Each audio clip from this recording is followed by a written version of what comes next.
बहुत बहुत स्वागत है आपका पीटीसी न्यूज में। मैं सुमन कश्यप आपके साथ हाजिर आपके सामने हरियाणा की तमाम बड़ी खबरों को लेकर बुलेटिन की शुरुआत करेंगे, लेकिन पहले नजर डालते हैं हेडलाइंस पर।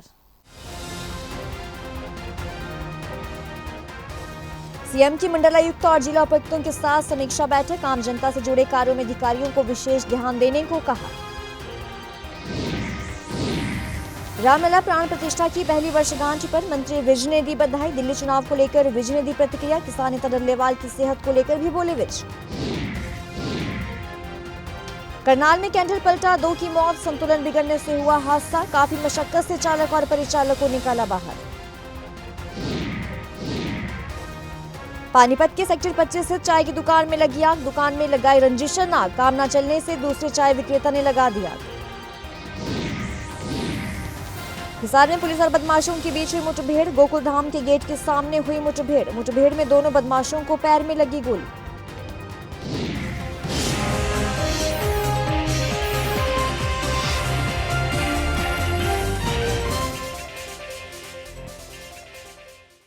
और अब खबरें विस्तार से। मुख्यमंत्री नायब सिंह सैनी की मंडलायुक्त और जिला उपायुक्तों के साथ समीक्षा बैठक हुई। सीएम ने आम जनता से जुड़े कार्यों में अधिकारियों को विशेष ध्यान देने को कहा। सीएम ने निर्देश देते हुए ये कहा कि समयबद्ध तरीके से आम जनता से जुड़े कार्यों को अधिकारी पूरा करें।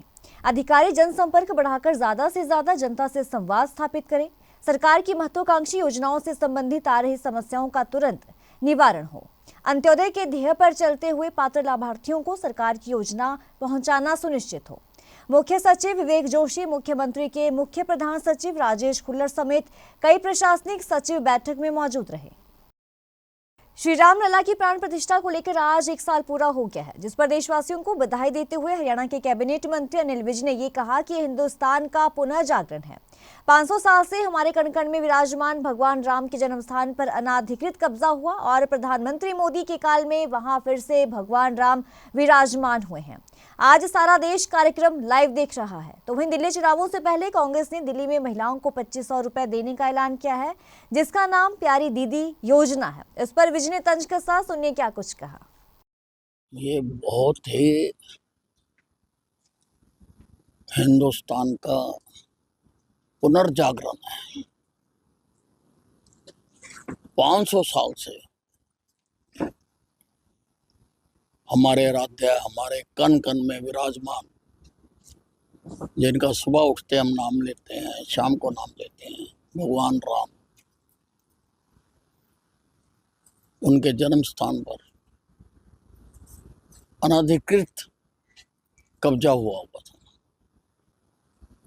कब्जा छुड़ाकर और आदरणीय प्रधानमंत्री नरेंद्र मोदी जी के कुशल नेतृत्व और मार्गदर्शन से वहाँ पर भव्य मंदिर बना है, प्राण प्रतिष्ठा हुई है और आज पहला वर्ष उसका हुआ है और सारा देश जो है उसका लाइव भी प्रोग्राम दिखाया जा रहा है, उसका आनंद विभोर हो रहा है। ये जो सारा ज्ञान आ रहा है, ये चुनाव शुरू होने से पहले क्यों आ रहा है? 10 साल से किसकी राज थी दिल्ली में? किसने रोका केजरीवाल जी को? आज टेम्पो वालों को भी दूंगा, आज मैं महिलाओं को भी दूंगा, आज मैं स्वास्थ्य का भी करूंगा, पर करूंगा तब जब दोबारा बनाओगे। तो भाई 10 साल में जरूर वो किसने रोका? केजरीवाल जी, आप मुख्यमंत्री थे, ये ठीक है कि आपका काफी समय जेल में बीता है, लेकिन आप रहे तो हैं।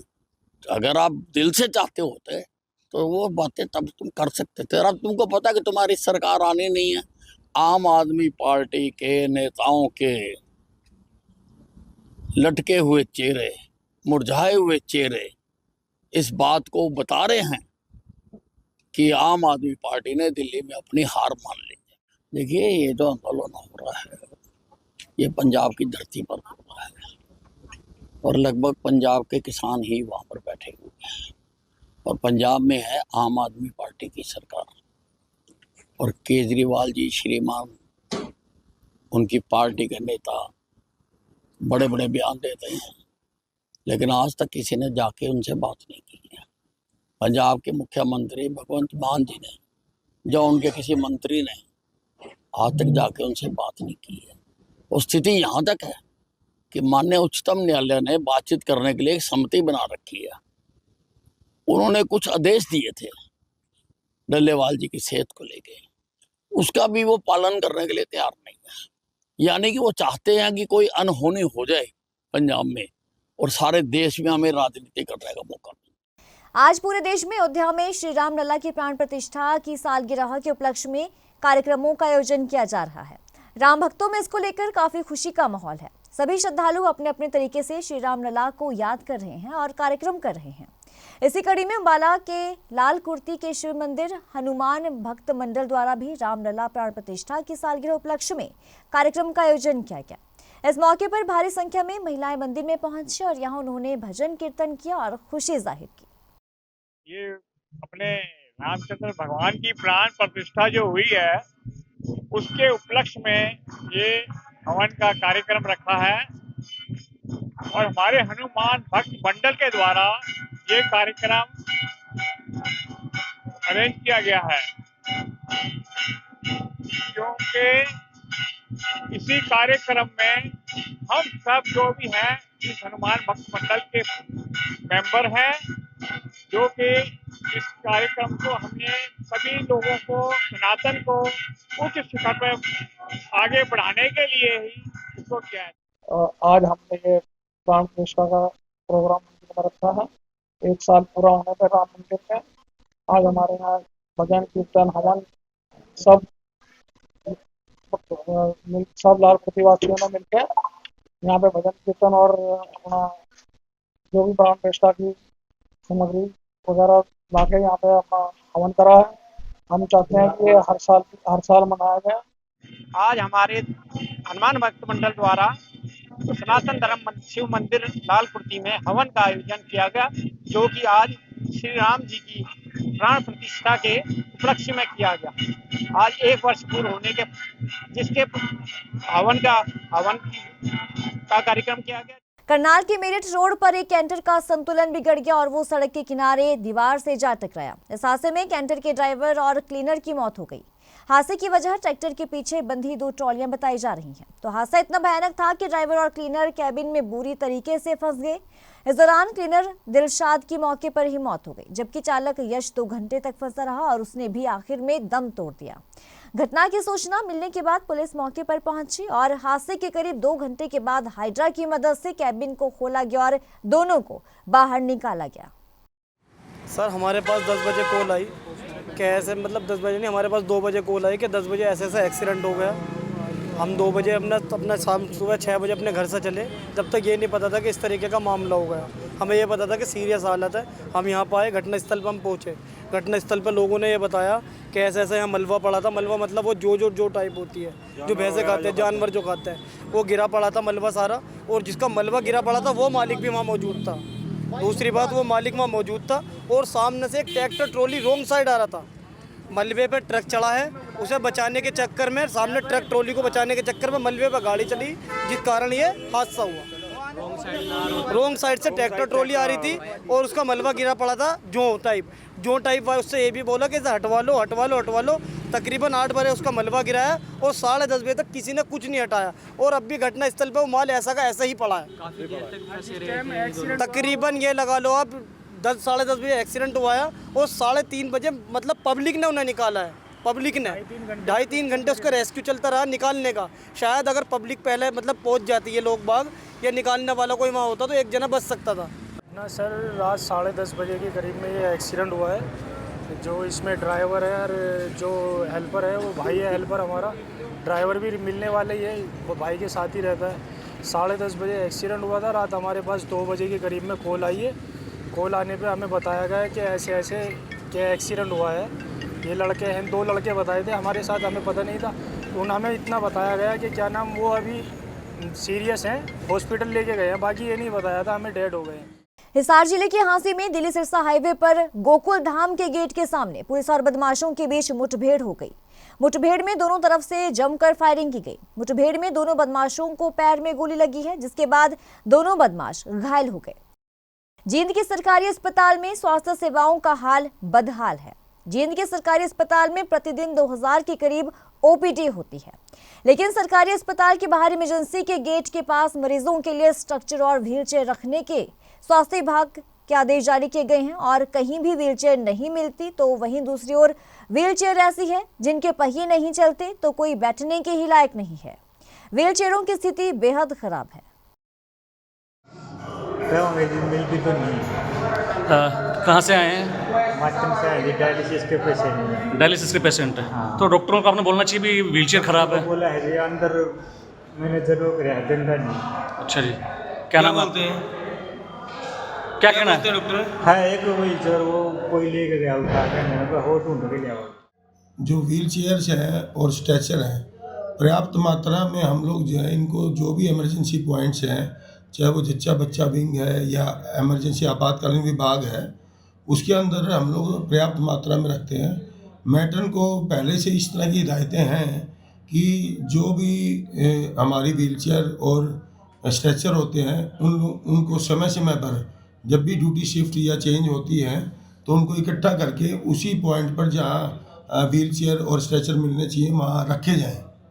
तो जो आज का मामला आप लोग बता रहे हैं कि जो टूटी हुई व्हीलचेयर पर पेशेंट था, देखिए पहली बात तो मैं ये बताना चाहूँगा कि जो डायलिसिस सेंटर है वो हमारा बीपीवी मोड पे है। वो एक अलग विंग है जिसमें कि उन लोगों का जो हमारी सरकार की व्यवस्थाएं हैं उनसे उनका जो इस्तेमाल है वो उनको नहीं करना चाहिए, वो एक अलग है। दिल्ली अमृतसर रेलवे ट्रैक पर शाहबाद मारकंडा में वंदे भारत ट्रेन के आगे कूदकर पंचकुला के रहने वाले सेवानिवृत्त जज रविंद्र ने खुदकुशी की। तो पर्स से सुसाइड नोट भी मिला है जिसमें उन्होंने खुद को ही मौत का जिम्मेदार बताया है। राजकीय रेलवे पुलिस के सब इंस्पेक्टर ने ये कहा कि सेवानिवृत्त जज की तलाशी लेने पर पर्स से एक सुसाइड नोट बरामद हुआ जिसमें उन्होंने सुसाइड नोट में खुद को ही मौत का जिम्मेदार करार दिया है। दिनांक 9/1/25 को हमारे पास एक मीमो आई करीब 6:40 बजे। उस मीमो पर मैं गया, मैंने वहां जाके मौका पर देखा, किलोमीटर नंबर उतने जो दिया था ड्राइवर ने उस पर देखा मैंने, भी वो नहीं मिला। फिर मैं सर्च करता हुआ 178 के 33-34 पे आया हूँ। मैंने वहाँ डेड बॉडी पड़ी मिली है, उस जिसकी कार्रवाई मेरे 194 BNS से मैंने की है। और करने के बाद जैसे मैंने तलाशी ली उसके पर्स से एक सुसाइड नोट लिखा जिस पर एड्रेस और लिखा था ऊपर एड्रेस। मैंने पढ़ के फ़ोन किया और उसके लिए शिनाख्त के प्रयास किए। शिनाख्त रात को 11:30 बजे वैसे आ गए थे, उन्होंने शिनाख्त कर ली और वैसे पर्स देख के भी उन्होंने शिनाख्त कर ली थी, सुसाइड नोट देख के भी शिनाख्त कर ली थी उन्होंने। शिनाख्त होने के बाद मैंने पोस्टमार्टम करा के सब उनके परिजनों को सौंप दिया। कौन थे ये, किसी को जिम्मेदार? इसलिए मैं किसी को जिम्मेदार नहीं ठहराया क्योंकि उसने लिख रखा था भी मैं अपनी मौत का स्वयं जिम्मेवार हूँ। और वो एड्रेस पे पता चला, हमने उसका नाम रविंद्र कुमार रिटायर्ड ADJ थे वो, और रहने वाले पंचकुला सेक्टर 27 के थे। पानीपत शहर के सेक्टर 25 स्थित श्याम बाग गार्डन में स्थित एक चाय के खोखे में रंजिश आग लगा दी गई। दूसरे चाय विक्रेता का काम नहीं चल रहा था जिसके चलते उसने वारदात को अंजाम दे दिया। वारदात का खुलासा उस वक्त हुआ जब क्षेत्र के CCTV कैमरे चेक किए गए, जिसके बाद आरोपी को पकड़ा गया और पुलिस के हवाले कर दिया गया। पुलिस ने शिकायत के आधार पर केस दर्ज कर लिया है। बताया जा रहा है कि आगजनी में 1.5 लाख रुपए का नुकसान हो चुका है। यमुनानगर पुलिस ने सेवानिवृत्त सैनिक अशोक भाटिया की शिकायत पर 35 लाख की धोखाधड़ी का मामला दर्ज किया है। अशोक भाटिया ने यह कहा कि उसे दर्पण नामक व्यक्ति ने हैरी उर्फ हरप्रीत और मुरसली नामक लोगों से मिलवाया। बातों में उलझाकर कहानी बनाकर उन्होंने उससे 35 लाख रुपए ऐंठ लिए। वास्तव में वो नकली ड्रैगन सांप दिखाकर और उसका करोड़ों रुपए में सौदा होने के नाम पर उसे उलझाया गया और लाभ दिखाकर 35 लाख रुपए ठग लिए गए। उन्होंने कहा कि इस तरह के कई और लोगों को भी गिरोह ने ठगा है। सौदा 3.4 का खरीदना है तो हमारे पास पैसे बंदोबस्त नहीं हुए, आप 1 करोड़ बंदोबस्त करो। मैं 1 करोड़ मैं बंदोबस्त नहीं, हमारे को पता, आपको पता ही है कि हमारे को ज्यादा प्रॉफिट होना है तो आपको भी प्रॉफिट दे देंगे। मैंने बोला मेरे पास 1 करोड़ नहीं है, मैं 20 लाख बंदोबस्त कर दूंगा। 20 लाख बंदोबस्त मैं जितना बंदोबस्त करता था मैंने उसको बोल दिया तो नहीं आप 50 लाख तो बंदोबस्त कर ही दो। इतना करके उसने फोन बंद कर दिया। खैर मैंने 35 लाख बंदोबस्त किया, मैंने अकाउंट से निकलवाए। पुलिस के पास में आज सारे बैंकों से स्टेटमेंट आ गई है, सारे बैंकों की स्टेटमेंट आ गई है। 35 लाख से ज़्यादा की स्टेटमेंट है जो पुलिस के पास में है। ऐसे ही इन्होंने ठगों ने मेरे साथ भी ठगी की है जी। 1 करोड़ 80 लाख रुपया मेरे से ले गए। और ये लोग एक जगह नहीं, अम्बाला से भी 3-4 जनों से, ये किसी से 2 करोड़, किसी से 2.5 करोड़, किसी से 1.5 करोड़, किसी से 50 लाख ऐसे ले गए। लुधियाना से भी ले गए ऐसे। आपको कैसे क्या मेरी वाइफ को कैंसर था। ये बोले भी कैंसर में हम कैंसर की दवाई बनाते हैं, आपको मिला देंगे। साइंटिस्ट कंपनी है, वो एकदम लास्ट स्टेज वाला कैंसर भी ठीक हो जाएगा। अशोक कुमार वासी आदर्श नगर कन्हैया चौक ने एक दरख्वास्त दी थी, जिसके ऊपर जांच के बाद पर FIR दर्ज की गई है, जिसमें 4 लोग नामजद हैं। उन्होंने उसके साथ धोखाधड़ी करके 35 लाख रुपए ठग लिए हैं, जिसमें FIR दर्ज करके तफ्तीश जारी है। उसने कंप्लेंट में यही बताया भी उन्होंने कोई सांप नुमा चीज़ दिखा के उसको ठगने का प्रयास किया है। कार्रवाई फिलहाल जो उसने बैंकों में से अपना चेक वगैरह दिए उनको, और उनका जांच चल रही है, बैंक से रिकॉर्ड लिया जा रहा है। उनमें 2 आदमियों के खिलाफ पहले FIR दर्ज है, मुरसलीन और हरप्रीत। बाकी 2 जो नए हैं उनसे पूछताछ जारी है। इस बुलेटिन में इतना ही। खबरों की ज्यादा अपडेट के लिए आप बने रहिए हमारे साथ।